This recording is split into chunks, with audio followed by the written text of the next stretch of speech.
கிறிஸ்துவுக்கு அன்பானவர்களே, இரத்தம் பேசுகிறது என்று தலைப்பில் பேச வருகிறோம். இந்த நாளுக்காக சொல்கிறோம். சரி, அநேகரை கொலை செய்திருக்கீங்க, வச்சிருக்கீங்க, இதுல இருந்து விடுதலை கிடைக்கலையான்னு சொல்லி பார்ப்போம். 1 யோவான் 1:7 சொல்கிறது, இயேசு கிறிஸ்து இரத்தம் சகல பாவங்களையும் சுத்திகரிக்கும். தேவ பிள்ளைகளே, இங்கு கொலைகாரனாக இருக்கலாம், கொலைகாரனாக அநேகம் வெட்டி இருக்கலாம், இப்படி இருக்கலாம். ஆனா இயேசு இடத்துல வரும் பொழுது இயேசு கிறிஸ்து ரத்தம் சகல பாவங்களையும் சுத்திகரிக்கும். நீ என்னென்ன பாவங்களை செய்தாயோ அதெல்லாம் இயேசு மூலமாக சுத்திகரிக்கப்படுகிறது. நீ இயேசு இடத்துல வரும் பொழுது உனக்கு சுத்திகரிக்கப்படும். நீ இயேசு இடத்துல மனம் திரும்பி வரும் பொழுது, இயேசுவே என் பாவத்தை மன்னியும், நான் அவரை கொலை செய்தேன், என் சகோதரனை கொலை செய்தேன், என் சகோதரியை கொலை செய்தேன், என் பெற்றோர்களை, என் தாத்தா பாட்டியை கொலை செய்தேன், சொத்துக்காக கொலை செய்தேன், பணத்துக்காக கொலை செய்தேன், ஜாதிக்காக மதத்துக்காக நான் கொலை செய்தேன், என்னை விடுவி என்று சொல்லும் பொழுது இயேசு கிறிஸ்து ரத்தம் தான் சகல பாவங்களை சுத்திகரிக்கும். அப்படி என்றால் அவருக்குள்ள நீ கடந்து வர வேண்டும். அவருக்குள்ள கடந்து வர வேண்டும். இயேசு கிறிஸ்து ரத்தம் உன்னை சுத்திகரிக்கும். அவர்களிடத்துல நீ கடந்து வரும் பொழுது, ரட்சிக்கப்படும் பொழுது, மனம் திரும்பும் பொழுது, இயேசுவின் நாமத்தினால பிதா குமாரன் பரிசுத்தாவின் ஞானஸ்நானம் எடுக்கும் பொழுது அவர் ரத்தம் உன்னை சுத்திகரிக்கும். தேவ பிள்ளையே, இயேசு கிறிஸ்து ரத்தம் தான் சகல பாவங்களை சுத்திக்க. வேற உலகத்துல எந்த ரத்தமும் சுத்திகரிக்க முடியாது. நீ அந்த கோயிலுக்கு கிடா வெட்டின, அங்க கிடா வெட்டின, அதை நேர்ந்த இவ்வளவு ரத்தத்தை இத்தனை ஆடு வெட்டுறேன் அப்படி எல்லாம் உன் பாவத்தை சுத்திகரிக்கிற ஒரே ரத்தம் இயேசுவின் ரத்தம் சகல பாவங்களை சுத்திகரிக்கும்.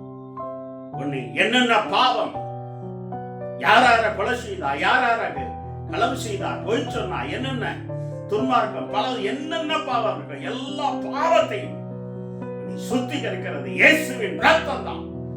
இந்த வார்த்தை கேட்டுக்கொண்டிருக்கிற சகோதரனே, சகோதரனே, கொலைக்காரனே, கொலைக்காரனே, இன்னைக்கு இயேசு விடத்தில் வர பொழுது இயேசுவின் ரத்தம் உன்னை பாவங்களை இருந்து சுத்திகரிக்கிறது.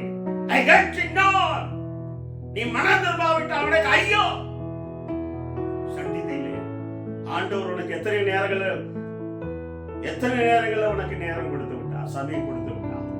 நீ தப்பிக்க முடியாது. இந்த வார்த்தை கேட்டுக்கொண்டிருக்கிற கொள்ளைக்காரனே, கொலைக்காரனே, ஜாதிக்காக மதத்துக்காக கொலை பண்ணவனே, நீ யாரா இருக்கலாம், நீ மனம் இயேசுவிடத்தில் வரும் பொழுது இயேசுவின் ரத்தம் சகல பாவங்களை உன்னை சுத்திகரிக்கும். நீ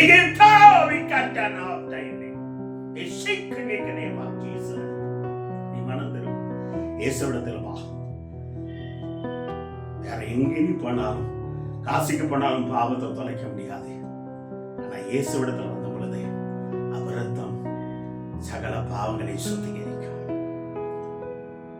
அவர் உலகத்தின் பாவங்களை சுமந்து திருந்த தேவ ஆட்டுக்குட்டி உனக்காகவே ரத்தத்தை சிந்தி உன்னை சுத்திகரித்தா. பாவிகளை ரட்சிக்க அந்த உலகத்துக்கு வந்தா. தன் ரத்தத்தை சிந்தி ரத்தத்தினால உன்னை தோய்த்து உன்னை சுத்திகரித்து அவரை உன்னை சுத்திகரிக்க வந்திருக்கிறார். இன்னைக்கு ஒப்பு கொடுப்பாயா? கண்களை மூடி ஜெபம் செய்வோம். ஆண்டவரே, நான் பாவி, நான் கொலை செய்தவன் என்று நீ சொல்லிக் கொண்டு இருக்கலாம். நேர வெட்டி இருக்கிற ஆண்டவரே என்று சொல்லலாம். யாராக இருந்தால் கொலைக்காரனாக நீங்க யாரை வெட்டி இருக்கலாம், எவ்வளவு பலதரம் பாவம் பண்ணி இருக்கலாம். ஆனா இயேசு இடத்துல வரும் பொழுது இயேசுவின் ரத்தம் சகல பாவங்களை உன்னை சுத்திகரிக்கணும். ஜாதிக்காக, மதத்துக்காக, அரசியலுக்காக நீ யாரை கொலை செய்வாயனா இன்னைக்கு ஒப்பு கொடு. இயேசுவிடத்துல வா. அவர் உனக்கு விடுதலை கொடுக்கிற வல்லவராக இருக்கிறார்.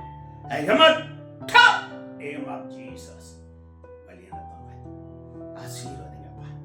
இயேசுவின் நாமத்தினாலே ஜெயம் எடுக்கிறோம் நல்ல தந்தையே. ஆமென், ஆமென், ஆமென். God bless you. இயேசுவிடத்தில் வாங்க. இயேசு ரத்தம் சகல பாவங்களை சுத்திகரிக்கும். ஆமென்.